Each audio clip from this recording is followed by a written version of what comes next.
Mr. and Mrs. Mallard were looking for a place to live, but every time Mr. Mallard saw what looked like a nice place, Mrs. Mallard said it was no good. They were sure to be foxes in the woods or turtles in the water, and she was not going to raise a family where there might be foxes or turtles, so they flew on and on. When they got to Boston, they felt too tired to fly any further. There was a nice pond in the public garden with a little island on it. The very place to spend the night, quacked Mr. Mallard. So down they flapped. Next morning they fished for their breakfast in the mud at the bottom of the pond, but they didn't find much. Just as they were getting ready to start on their way, a strange, enormous bird came by. It was pushing a boat full of people, and there was a man sitting on its back. "Good morning," quacked Mr. Mallard to be polite. The big bird was too proud to answer, but the people on the boat threw peanuts in the water, so the Mallards followed them all around the pond and got another breakfast, better than the first. "I like this place," said Mrs. Mallard as they climbed out on the bank and waddled along.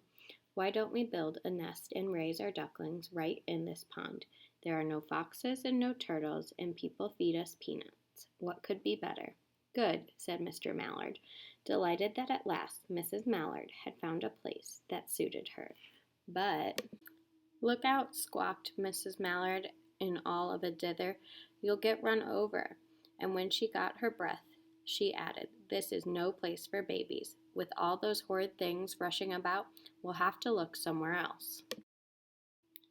So they flew over Beacon Hill and round the State House, but there was no place there. They looked in Louisburg Square, but there was no water to swim in. They flew over the Charles River. "This is better," quacked Mr. Mallard. "That island looks like a nice, quiet place, and it's only a little way from the public garden." "Yes," said Mrs. Mallard, remembering the peanuts. "That looks just like the right place to hatch ducklings."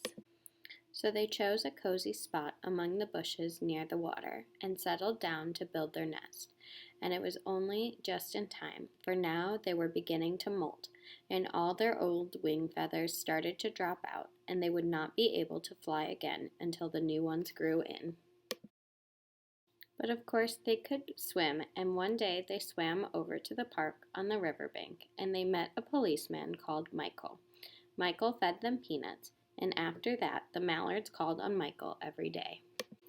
After Mrs. Mallard had laid 8 eggs in the nest, she couldn't go to visit Michael anymore, because she had to sit on the eggs to keep them warm. She moved off the nest only to get a drink of water, or to have her lunch, or to count the eggs to make sure they were all there. One day the ducklings hatched out. First came Jack, then Cack, then Lack, then Mack, then Knack, then Owack, and Pack, and Quack. Mr. and Mrs. Mallard were bursting with pride. It was great responsibility taking care of many ducklings, and it kept them very busy. One day, Mr. Mallard decided he'd like to take a trip to see what the rest of the river was like further on. So he said, "I'll meet you in a week in the public garden," he quacked over his shoulder. "Take good care of the ducklings." "Don't you worry," said Mrs. Mallard. "I know all about bringing up children," and she did. She taught them how to swim and dive. She taught them to walk in a line and come when they are called, and to keep a safe distance from bikes and scooters and other things with wheels. When at last she felt perfectly satisfied with them, she said one morning, "Come along, children, follow me." Before you could wink an eyelash, Jack and Cack and Lack and Mack and Owack and Pack and Quack fell into line, just as they had been taught. Mrs. Mallard led the way into the water, and they swam behind her to the opposite bank. There they waddled ashore and waddled along till they came to the highway. Mrs. Mallard stepped out to cross the road. Honk, honk, went the horns on the speeding carts. Quack, went Mrs. Mallard as she tumbled back again. Quack, quack, quack, quack, went Jack, Cack, Lack, Mack, Knack, Oowack, Pack, and Quack, just as loud as their little quackers could quack. The cars kept speeding by and honking, and Mrs. Mallard and the ducklings kept right on quack, quack, quacking. They made such a noise that Michael came running, waving his arms and blowing his whistle. He planted himself in the center of the road, raised one hand to stop the traffic, and then beckoned with the other, the way the policemen do, for Mrs. Mallard to cross over. As soon as Mrs. Mallard and the Ducklings were safe on the other side and on their way down Mount Vernon Street, Michael rushed back to his police booth. He called Clancy at headquarters and said, "There's a family of ducks walking down the street." And Clancy said, "Family of what?" "Ducks," yelled Michael. "Send a police car, quick." Meanwhile, Mrs. Mallard had reached the corner bookshop and turned into Charles Street with Jack, Clack, Lack, Mack, Knack, Owack, Pack, and Quack all marching in line behind her. Everyone stared. An old lady from Beacon Hill said, "Isn't it amazing?" And the man who swept the street said, "Well now, ain't that nice?" And when Mrs. Mallard heard them, she was so proud she tipped her nose in the air and walked along with an extra swing in her waddle.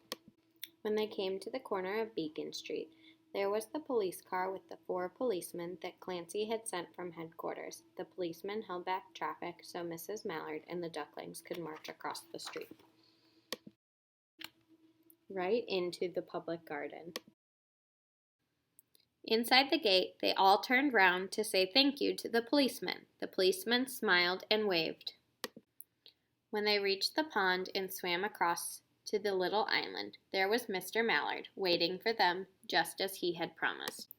The Ducklings liked the new island so much that they decided to live there. All day long, they followed the swan boats and ate peanuts. Directions. Color in the bubble by the correct answer. Number 1. How would you describe Mrs. Mallard? Talkative, protective, mean. Number 1. How would you describe Mrs. Mallard? Talkative, protective, mean. Pause the video if you need more time. Number 2. Who was kind to the ducks? The boy on the bike? The boat driver? Michael. Number 2. Who was kind to the ducks? The boys on the bike? The boat driver? Michael. Pause the video if you need more time. Number 3. Why did Mr. Mallard leave Mrs. Mallard? He wanted to explore the river. He was mad at her. He migrated south for the winter. Number 3. Why did Mr. Mallard leave Mrs. Mallard? He wanted to explore the river. He was mad at her. He migrated south for the winter. Pause the video if you need more time. Number 4. What dangerous situation does Mrs. Mallard and the Ducklings end up in? Foxes following them, almost getting hit, a boat almost hitting them, trying to cross the road. Number 4. What dangerous situation does Mrs. Mallard and the Ducklings end up in? Foxes following them, a boat almost hitting them, trying to cross the road. Pause the video if you need more time. Number 5. Did Mr. Mallard keep his promise? Yes? No. Number 5. Did Mr. Mallard keep his promise? Yes? No. Pause the video if you need more time.